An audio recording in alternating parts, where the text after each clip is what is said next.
Hello everyone, welcome to ROCs-Ville.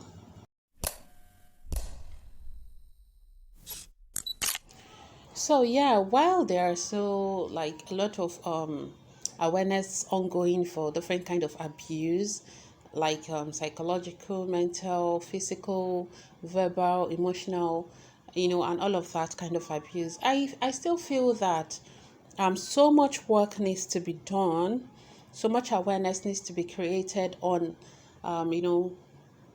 certain three types of abuse that we don't really consider, we don't really talk about as often as the other kinds, maybe because this one is a little subtle, or because somehow they are embedded into the other kind of abusive forms or ways that awareness is being raised about. But still, I feel because of the negative impact or consequences of these three abuses form, we need to bring it out. We need to bring it out explicitly and raise awareness on it and talk about it, have a conversation, have a discussion about it, and let people know. Sometimes people are abusive because they don't know that their action or their way of acting or the effect of their actions is enough to qualify as abuse. So yes, there are people who abuse without really knowing that they are being abusive. And there are people who also are abused and they don't know they are being abused because this awareness is not really out there. Or like I said, we talk about it, but because it's not explicitly discussed or talked about. So it's kind of embedded into other forms of abuse. And trust me, it's not enough. It's not enough because we just have to bring these types of abuses, this kind of abuses out and talk about it as it should be talked about. So let's get right into it. The number one type of this abuse is the parental abuse. Now, I'll be speaking from the angle or the perspective of an African, because I think that is where the parental abuse, is kind of like on the heavy side. So, and because our parents, a lot of parents especially who are abusive in Africa, and trust me, like almost, a lot of African, not all, definitely not all, but a lot of African parents are very abusive. And they don't actually see it as abuse, because to them, I want the best for you. I want the best for you. I want you to be better than me. It's usually the line, and even though we understand that everything they do is kind of a lot, just trying to bring out the best in us, as their kids. Now, speaking as an African child, the fact remains that that's not how they see it. And sometimes we get to a point where we start to see it like, yeah, they want the best for me. They are my parents and they just want the best for me. So, and people just internalize the whole thing, and then it just come out or turns out to be not so positive in the long run. Yes. And the thing is, as much as many people still don't recognize the effect of this kind of method that our parents, especially like I keep saying, African parents used, as much as many people still don't recognize the effect or connect the dots, the effect is there. You understand? And one of the kind of abuses we talk about often is the marital abuse, and which somehow I'm not totally blaming it on our upbringing as African children. No, definitely not, because there are so many reasons, so many flimsy reasons for which people abuse maritally. So this is not excusing it in any way or form. But I'm just saying that there is still a line that connects the parental abuse effect, to the marital abuse that, some people experience. How, you may ask? The way the African, I keep saying African because this is where I really know, right? So I don't know if it's applicable to people from other continents or countries. I don't know. So there is this structure, or should I say norm, in the African parents, the African home, You understand? That kind of stratify duties, responsibilities, expectations, rights, responsibilities, limitations, etc. on different ways, approaches to life and all for different gender. You understand? So the girl child is raised in that way. It's just prepared from day one from scratch in that way that she's going to be like a subordinate to a man. You understand? So that's just the upbringing, such that when you do things you could be corrected lovingly on. Parents would rather say, is that how you intend to behave when you get to your husband's house? If you behave that way in your husband's house, you will be driven out, you'll be divorced. Is that how you intend to discharge your duties as a wife? Is that how you intend to discharge your duties as a mother? It's always about preparing you for the service ahead, and not even for your service to yourself, which should be prioritized, because she who cannot serve herself correctly will find it very difficult to serve others. This is the truth. But we skip service to self and just jump into serving other people. Now, this is the configuration, kind of.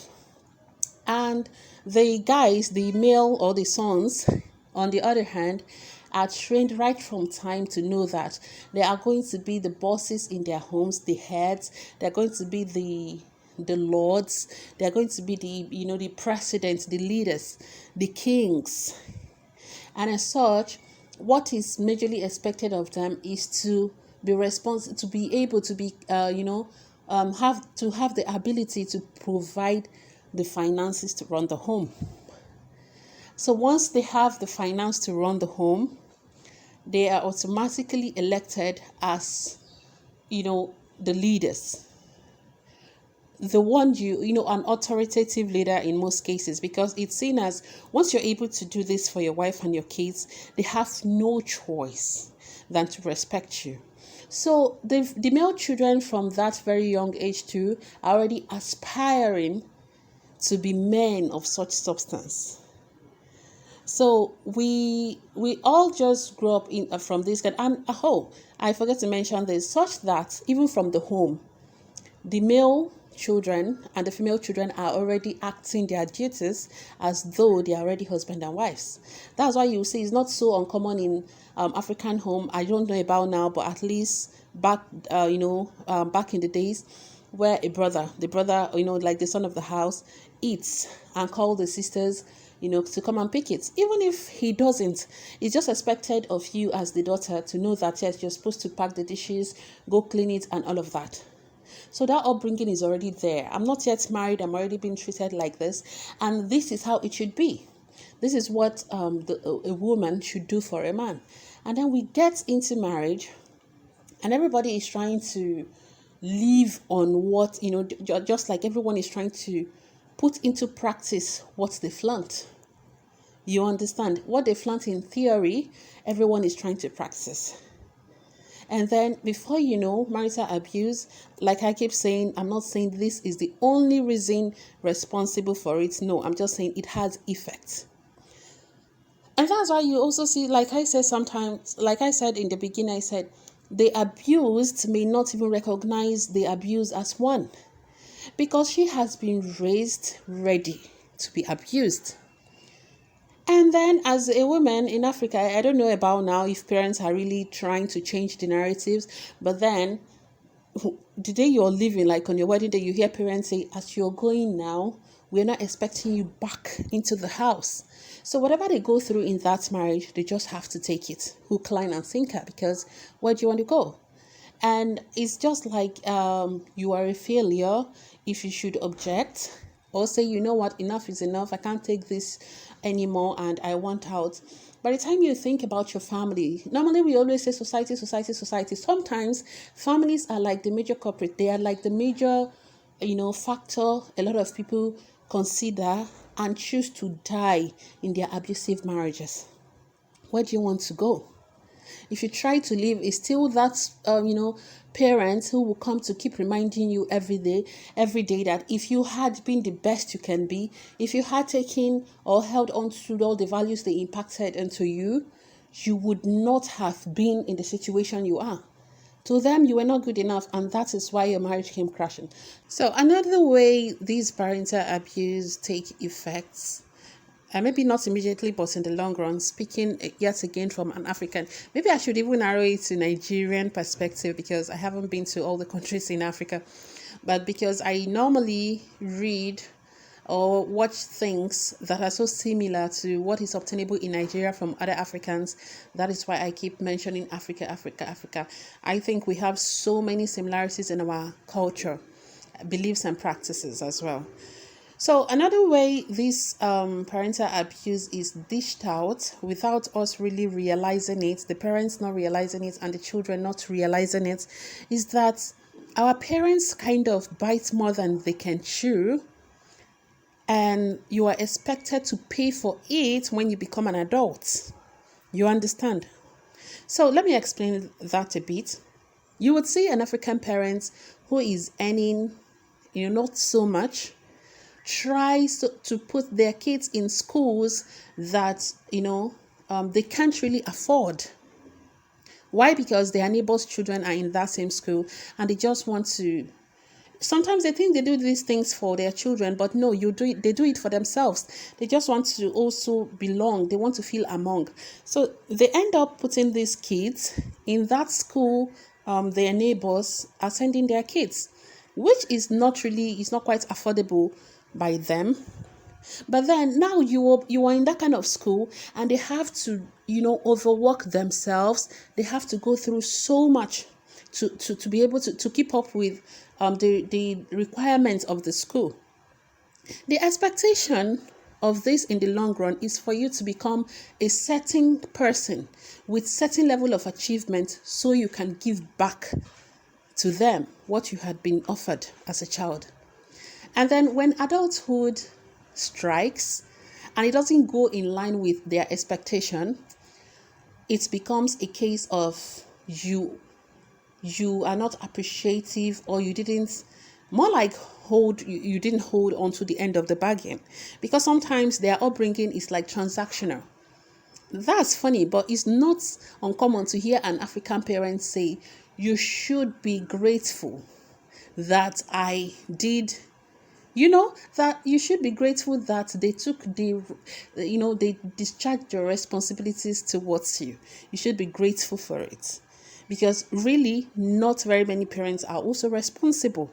So some of the responsible ones now think or believe that because they chose to be responsible, which is something, of course, they should be, you should be grateful for it. That's why you also see some adults, they are ready to settle down, but they don't want to because they feel like they have to take so much back home yet, make sure the home is in order, make sure their parents are you can't pay your parents, no matter how little they spend for you, and you grow up to make a lot of money, you still can't pay, we know that. But they feel like they have to have established so much for them to compensate a bit for the struggles before they move on with their lives. And this somehow also affects how some mother-in-law issues. They feel they've done so much for their son. They under the sun, the rain, everything in the light and dark, to put their son through schools, through every other form of developmental means, just to become who he is. And there you are, without understanding the struggles they've gone through to enjoy the fruits of their labor. And then there is now some kind of issues sometimes. They won't come out to say this is their anger, but sometimes these things actually influence these things. That is why I say we do not connect the dots, but it's what it is sometimes. Another thing is our parents, African parents, like to live in denial. They like to live in denial of their struggles so as not to connect. I don't know why they do that, but it happens a lot. For example, if you're going through a phase in your life and you're like, what is wrong with me? What is happening? And you just feel like, could this be normal? Is it okay for me to feel this way? Fine, you talk to your parents about it. Now, it's very possible they have been through that same situation with you before, which they are supposed to come out and explain to you that, well, it did happen, although we didn't really know how to go about it, but yes, it happens. They prefer to live in denial and make it look like, no, it's not, how it's supposed to be. It's not supposed to be like that. And then you start to feel abnormal, or ask yourself if anything is wrong with you for feeling that kind of way. You understand? Now, I'll cite an example from my own personal experience. When I had my first child, I was at a point overwhelmed, maybe because of my traumatic labor experience. Even though I had people to help me, I had my sister around, I had people around basically to take care of my baby, to take care of my house, chores and everything. I still felt overwhelmed with the whole new mom life thing and all. And at a point, I just had this feeling of running away. Like, I just felt like, okay, I feel like taking a break from everything. I just want to, be on my own, just for the meantime, for the moment.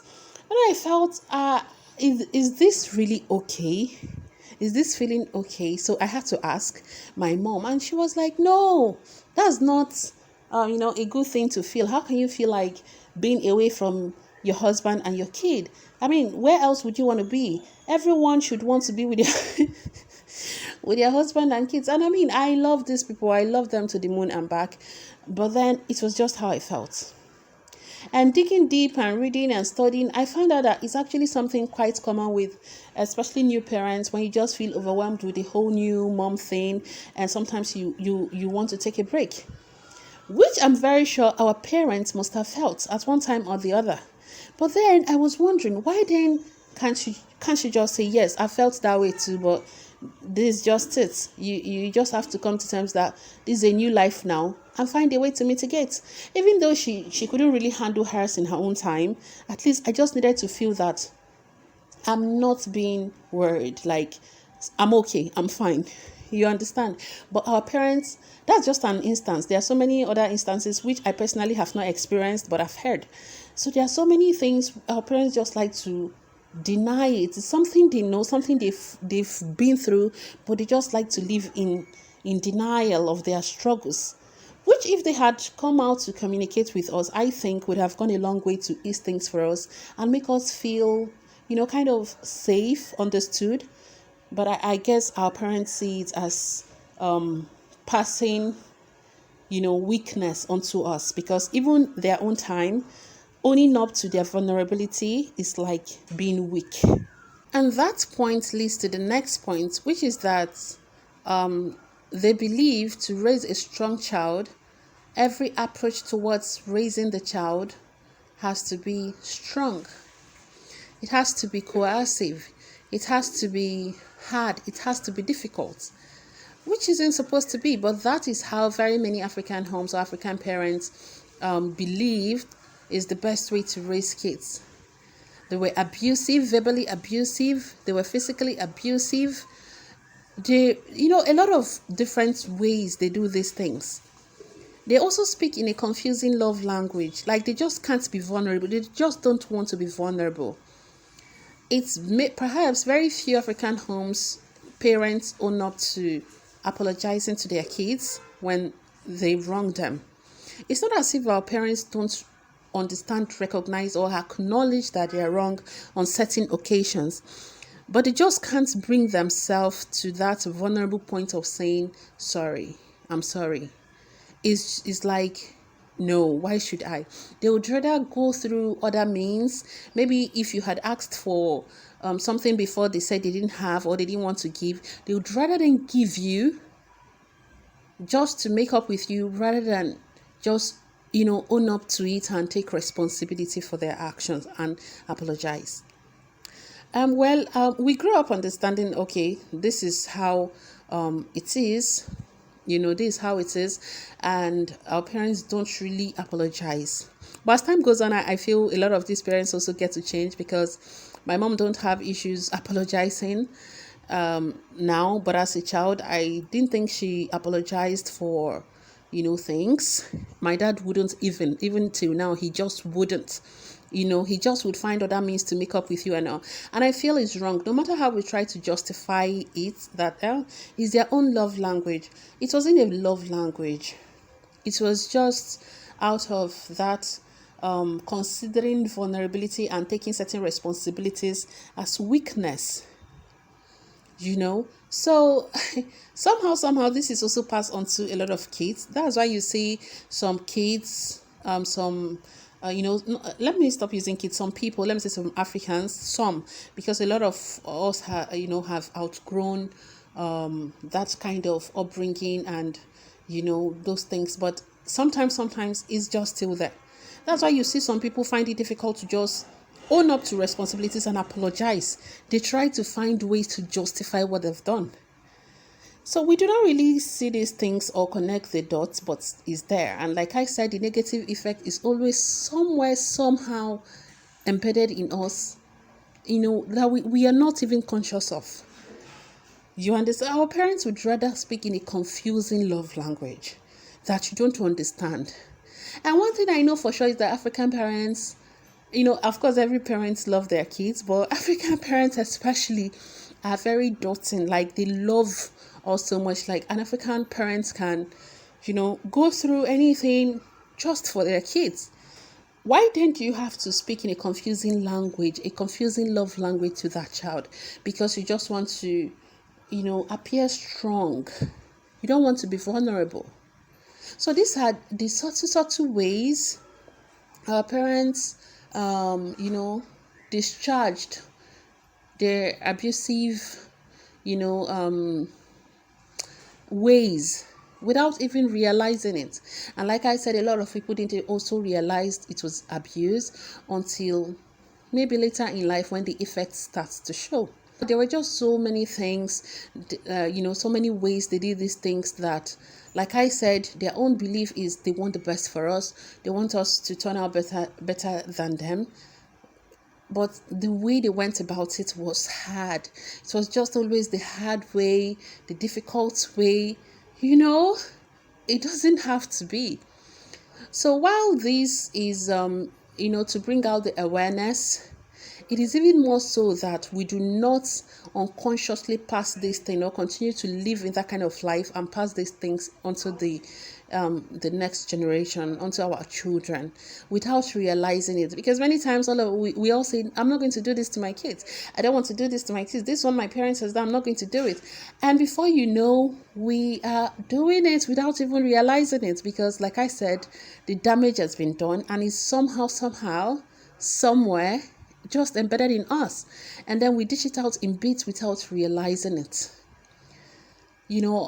People still do it up till now, which is what some of our parents also did back then, comparing your kids, setting, maybe you have favoring a child over another because maybe she does or he does better at school, or comparing them with their neighbors and their friends. Some are also, some also use curse words. Not just, you're stupid and oh no, like curse words. When you do something to them and they go on raining curses on you, and all of what for? So there is just that superiority complex, which I think also is an effect of their own time upbringing as well, because they also didn't have a voice. You understand? So when they finally have kids, they feel, wow, I finally have a voice now. And then they make sure they use that voice to the fullest. And then it goes on and on and on. But there are so many other ways, but this is getting too long. So I'll be stopping here. And I just hope we can really look inwards and see how we can, connect some of these dots, heal from them. Because if you don't heal, you might not be able to pass, a healthy approach onto the next generation. And this is a call to myself before you. In my next upload, I'll be talking about the second abusive form that we don't really talk about, but has very damaging effects. Until next time, I say stay safe.